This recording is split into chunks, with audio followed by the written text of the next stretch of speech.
మనోజ్, నువ్వు నా బిడ్డవి. లక్ష్మీ ప్రసన్న, విష్ణువర్ధన్ బాబు, మనోజ్ కుమార్. నిన్ను ఎలా పెంచానురా నేను? అందరికంటే నిన్నే గారాబంగా పెంచానురా. నీకే ఎక్కువ ఖర్చు పెట్టి చదివించాలని ప్రయత్నం చేశానురా. నువ్వు ఏది అడిగినా నేను నీకు ఇచ్చానురా. కానీ ఈ రోజున నువ్వు చేస్తున్న పని బిడ్డల గుండెల మీద తంతారంటారే, అలా తన్నేవరా. మనసు ఆవేదనతో కింగిపోతుందిరా. నేను మీ అమ్మ ఏడ్చుకుంటున్నావురా. జర్నలిజం ఉన్నది లేనిది, లేనిది ఉన్నట్టు రాస్తున్నారా. నువ్వు నన్ను కొట్టడం ఏంట్రా? నా బిడ్డ నన్ను తాకలా. ఇద్దరం ఘర్షణ పడ్డాం కొన్ని కారణాల వల్ల. ప్రతి ఫ్యామిలీలోనూ ఉంటాయిరా ఇవి. లేనివాడు ఎవరైనా ఉంటే ప్రపంచంలో ఒకరున్నారేమో, 1% ఉంటుందేమో. అటువంటి వాళ్ళ ఇంటికి వెళ్ళి కాళ్ళు గడిగి నిద్ర పూసుకోవచ్చు. భారత భాగవత రామాయణాలు చూశావు కదరా.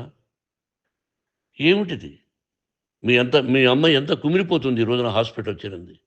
నీ వల్ల హాస్పిటల్ చేరుతాను. చూడు మనోజ్, నీకు అన్నీ ఇచ్చిన ఈ రోజున నువ్వు నా గుండెల మీద తనడమే కాకుండా అపకీర్తి తీసుకొచ్చావు. ఏదేదో రాశావు, ఏదేదో చెప్తున్నావు.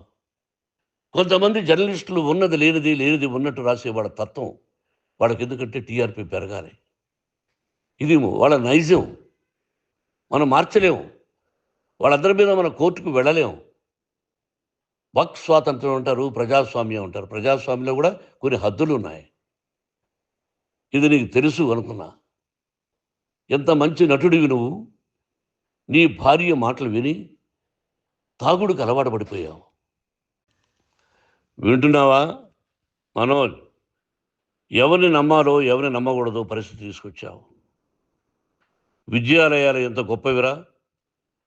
మనం 25% కులమతాలకు అతీతంగా ఫ్రీ ఎడ్యుకేషన్ ఇస్తున్నాంరా. క్యాస్ట్ అనేది తీసేశానురా 92లో ప్రాస్పెక్ట్స్లో. నువ్వు చదువుకున్నావురా. అక్కడ చదువుకున్న బిడ్డలు IAS, IPS అయ్యారురా. ఎంతోమంది గొప్పవాళ్ళు అయ్యారురా. నువ్వు నటుడుగా ఎంతో గొప్పవాడివి. తాగుడికి అలవాడబడి నువ్వు నీ భార్య ఇంట్లో బిహేవ్ చేస్తున్న విధానం ఆ భగవంతుడు సర్వేశ్వరుడు తెలుసు. భగవంతుడు చూస్తున్నాడు రా. నేను తప్పు చేసినా, నువ్వు తప్పు చేసినా, ఎవరు తప్పు చేసినా. ఎంత అవకాశం ఇచ్చావు మాట్లాడుకునేదానికి అందరికీ. ఇన్ని సంవత్సరాల్లో మన విద్యాలయాల్లో ఒక్క తల్లి కానీ ఒక తండ్రి కానీ ఏమైనా చెప్పారా? ఆ బిడ్డలు మన బిడ్డలు రా. మీరెంతో నాకు అక్కడ ఉన్నవాడు కూడా నా కూతుర్లు, నా కుమారులు. ఎంతమందికి ఫ్రీ ఎడ్యుకేషన్ ఇస్తున్నావు. వాడి దగ్గర ఏది ఆశించలా. నువ్వు ఎందుకు ఇలా తయారైపోయావు? ఎందుకు ఇంట్లో ఉండే పని వాళ్ళందరినీ కొడుతున్నావు? వాడు పని చేసుకోవడానికి మన ఇంటికి వచ్చాడు రా. ఆ పనివాడిని కొట్టడం చాలా మహాపాపంరా. నేను వేరురా. నేను దండించడం వేరురా. నేను ఎవరిని ఆ చిన్న వాళ్ళని కొట్టి ఇచ్చేసి చేయలేదురా. సినిమా ఇండస్ట్రీలో మోహన్ బాబు కొడతాడు, తిడతాడు అంటే అది షూటింగ్లో జరిగి ఉండొచ్చేమో. కానీ ఇంట్లో ఉండి 10 సంవత్సరాల నుంచి 20 సంవత్సరాల నుంచి పనివాళ్ళు ఉన్నారు. నేను ఇంట్లో లేని సమయంలో వాళ్ళందరినీ కొట్టి వాళ్ళ ఫోన్ లాక్కొని ఒకడైతే చచ్చిపోవాలి. వాడు పోలీస్ కంప్లైంట్ ఇచ్చి ఉండొచ్చు. నేను వద్దు అని వాడిని బతిమాలాడు. పోలీస్ కంప్లైంట్ కూడా ఇవ్వలా. ఇంకైనా నువ్వు నీ భార్య మారి బయట ఉండండి రా అన్నాను నేను. లేదు డాడీ, తప్పు చేయలేని ఒకసారి వచ్చావు, మళ్ళీ తప్పు చేశావు, మళ్ళీ వెళ్ళావు, మళ్ళీ ఈసారి తప్పు చేయనన్నావు. ఏమండి వీడు తప్పు చేయడం అని మీ అమ్మ చెప్పింది. ఇంట్లో పెట్టుకున్నా. మళ్ళీ నువ్వు చేస్తున్నది, ప్రతిరోజు నువ్వు తాగుతున్న విధానం నీకే తెలుసు. ఇది ప్రజలు నమ్ముతారా లేదా అనవసరం నాకు. నేను నీకు చెప్తున్నా, ఇంతటితో పులి స్టాప్ పెట్టాలి. 3 రోజుల నుంచి రకరకాలుగా రాస్తున్నప్పుడు నా మనసు ఆవేదనతో ఉంది. మళ్ళీ చెప్తున్నా, Mohan Babu university is greater than temples. Greater than temples. బిడ్డలను కాలేజీలో చేర్చుకునే ముందు చెప్తారు, అన్నయ్య ఎంత ఉంది యూనివర్సిటీ రూల్సు, ఇది మా పద్ధతి, మీకు ఇష్టమైతే చేర్చండి. గవర్నమెంట్ ఏమి ఇస్తుందో ఇంత పర్సంటేజీ వాళ్ళకు కూడా మీ దగ్గర ఎందుకు డబ్బు తీసుకుంటున్నామంటే దానికి అర్థం పరమార్థం చెప్పాము.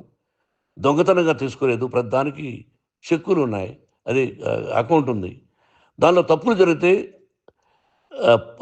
డిపార్ట్మెంట్ ఉంది. కాలేజీలో ఇంకేమైనా తప్పు జరిగితే గవర్నమెంట్ ఉంది. ఇవన్నీ నీకు తెలుసు.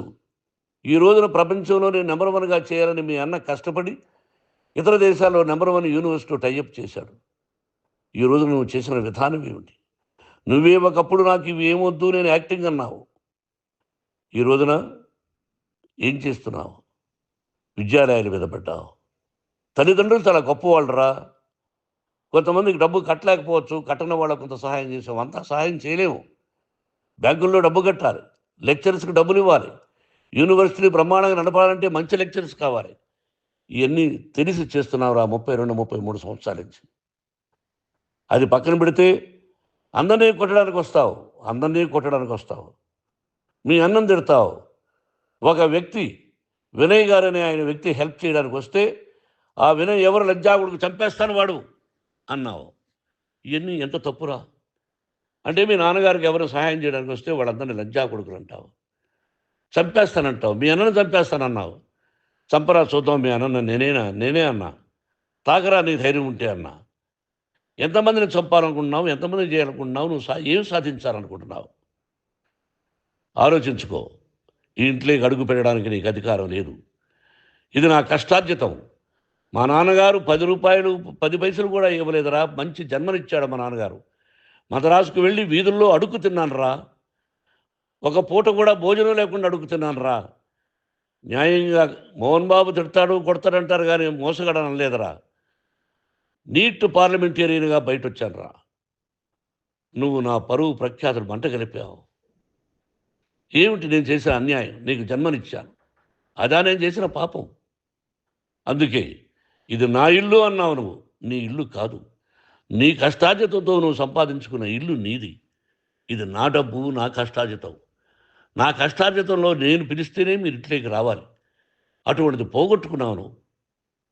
ఆస్తులు అంటావా? ముగ్గురికి సమానంగా రాయాలా లేదా అది నా ఇష్టం.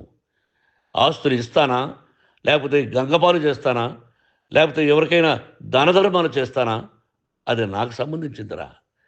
నా కష్టార్జితం రా. మీరు చేస్తున్న విధానం గుణగణాలు కావాలరా. మందు తాగచ్చురా. ఎంత తాగాలి? నేను కూడా 1 or 2 పెగ్స్ నేను తీసుకుంటా. ఇది తప్పు కాదు, జనానికి తెలియాలి. నా డబ్బు ఇది. తాగి ఎవరిని కొట్లా. తాగి నేను తింటున్నా. అది ప్రజలకు అక్కర్లా. నేను తప్పు చేస్తేనే ప్రజలకు కావాలా. ఇవన్నీ ఉన్నాయిరా. ఇవన్నీ తెలుసుకో. జర్నలిస్ట్ సోదరులారా, మీకు నా గతాన్ని తెలుసు, నా భవిష్యత్తు, నేను ఎక్కడి నుంచి వచ్చాను కూడా మీకు తెలుసు. ఈ రోజున మీరు రాస్తున్న విధానం, నా బిడ్డ నన్ను కొట్టాడన్నారు. ఎంత తప్పు. ఈ రోజున నా బిడ్డ మీద కోపంతో అవును చెప్పచ్చు. కాదు, వాడు నా మీద చెయ్యెత్తలేదు. నేను ఘర్షణ పడ్డాం. ఘర్షణ వేరు, కొట్టుకోవడం వేరు. గాయాలతో హాస్పిటల్కి వచ్చి కుంటుగా నడిచాడు. మళ్ళీ ఏమని పోలీస్ స్టేషన్కి వెళ్ళి చెప్పాడు. ఎవరో 2 ఉన్నారు, వాళ్ళిద్దరూ నా మీద దాడి చేశారన్నాడు. నా ఇంట్లో పనిచేస్తున్న వ్యక్తుల గురించి పోలీస్ స్టేషన్కి వెళ్ళి చెప్పవలసిన అవసరం అతనికి లేదు, హక్కు లేదు. పోలీస్ డిపార్ట్మెంట్ కూడా తెలుసుకోవాల్సిన విషయం. నా ఇంట్లో ఉండే వర్కర్స్ మీద నేను కంప్లైంట్ ఇవ్వాలి. నువ్వు పర్మిషన్ లేకుండా నా ఇంట్లోకి నువ్వు చొరబడి ఈ ఇల్లు నాదంటూ ఇంట్లో పనిచేస్తున్న వర్కర్స్ మీద కంప్లైంట్ ఇచ్చావు. అది ఎంతవరకు పోలీసు న్యాయమో రూల్సో చూద్దాం. పోలీస్ డిపార్ట్మెంట్ ఇంటికి వచ్చింది. వాళ్ళకి రాశాను ఉత్తరం. అయ్యా, నేను సీనియర్ సిటిజన్ని, నాకు రక్షణ లేకుండా ఉంది. నా బిడ్డ వల్ల నా ఇంట్లో నుంచి నా బిడ్డను పంపించేసి ఇది నా ఇల్లని. వాళ్ళు నాకు సమాధానం ఇవ్వలేదు. ఇవ్వకపోగా ఎవరిని పట్టించుకోలేదు. ఇప్పుడు పోలీసు వాళ్ళు వచ్చి ఏమండి రూల్స్ ప్రకారం నా బిడ్డ ఇంటికి రాకూడదంటే మాకు హయ్యర్ అథారిటీ వాళ్ళు ఫోన్ చేశారు. మీరు ఎవరిని స్టాప్ చేయొద్దండి, బయట నుంచి ఎవరైనా వస్తే వాళ్ళని స్టాప్ చేయండి అన్నారు. 2 రోజుల నుంచి 10 మంది 20 మంది వస్తున్నారు. వాళ్ళు అలా చూస్తూ నిలబడ్డారు. వాళ్ళు ఫోటోలు తీసుకున్నారు. వాళ్ళ మీద మళ్ళీ వదిలేస్తున్నారు. ఎవరిని నిందించాలి? But I give respect to the police department.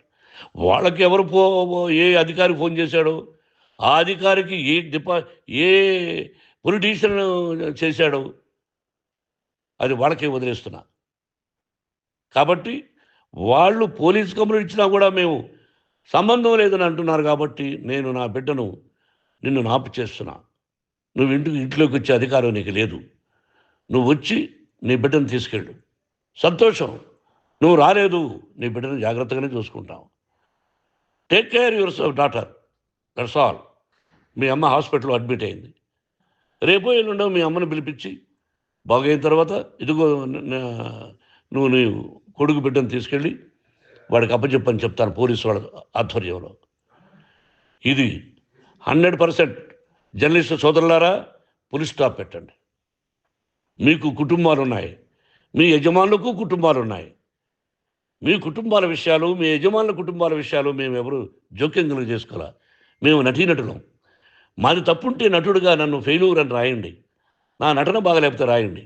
But ఇంటి లోపల సందులో నుంచి చూస్తూ తప్పు చేస్తున్నామని ఉన్నది లేనిది ఉన్నట్టు రాయకండి. మీకు నా హృదయపూర్వక నమస్కారాలు. ఇన్ని రోజులు హృదయపూర్వకంగా ఎంకరేజ్మెంట్ చేశారు. ఆ ఎంకరేజ్మెంట్కు నమస్కారం చేసుకుంటూ I love you all. I love you police department. మీరు న్యాయంగా ధర్మంగా నడుచుకోండి, ఎవరికి తొత్తుల్లాగా ఉండొద్దండి అని మనవి చేసుకుంటూ నేను సెలవు తీసుకుంటాను. Thank you very much for all the journalist. ఇక్కడ పులి స్టాప్ పెట్టండి. Thank you very much.